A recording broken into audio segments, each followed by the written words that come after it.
I'm not sure about you, but most people in my life have failed miserably at Mind Reading 101. How come they don't know what I'm thinking? How come they don't know what I want without even asking? And I know that sounds kind of silly, but don't we tend to do that in our jobs, in our careers, maybe a little bit? People don't know what you want. People don't know what you're good at. People don't know what makes you happy, what makes your little toes tap. They don't know what ideas you have. You have to be willing to speak up. And if you aren't willing to speak up, it affects your credibility, your visibility, your promotability. Is promotability a word? Well, it is now because it blends with the rest of my point. But we sabotage ourselves. And one of the biggest ways that we sabotage our own ability to speak up is with our negative self-talk. Do you do it? Are you aware of how often it happens? Are you aware of how critical you are with yourself? Oh my, you sound like an idiot. Nobody is going to want to listen to anything that you have to say. Just sit down and be quiet, because you're one who doesn't need to be heard from. Do we say things to ourselves that we wouldn't say to another human being? We do. We're awful to ourselves sometimes, aren't we? Yeah.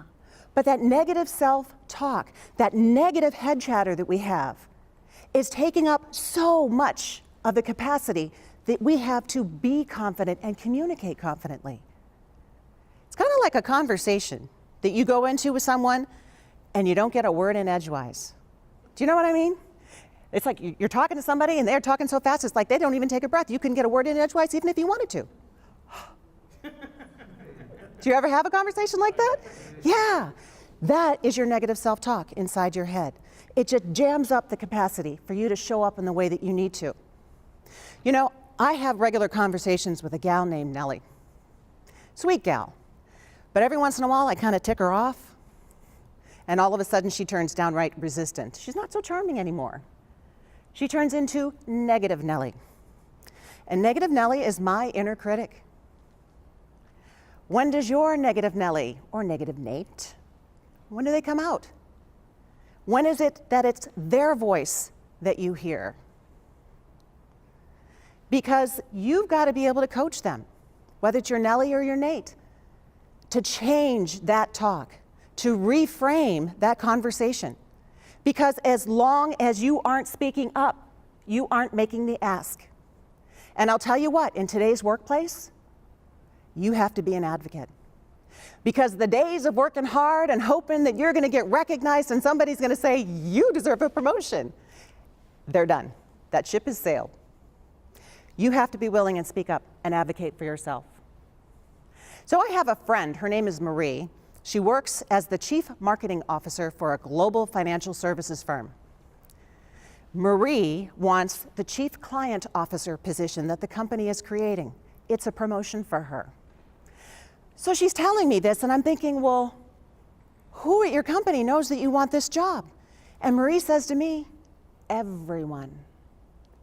Marie goes to the corporate office, she makes appointments with the executive team, she thanks them for their support, she asks them for their feedback, and she tells them what her goals are. But not only how it benefits her, how those goals benefit the company. Marie is making the ask. Or Casey, a banker in Florida who wanted the promotion for her to take her to New York. She put a PowerPoint presentation together to visually illustrate why she was the right person for that job. Casey is making the ask. Ask for clarification when you don't understand. Ask for a promotion when you've earned it. Ask for a raise when you deserved it. Ask for a mentor when you want career guidance. Ask to take a course, ask to learn new skills, whatever. But just ask. Because if you never ask, the answer is always no.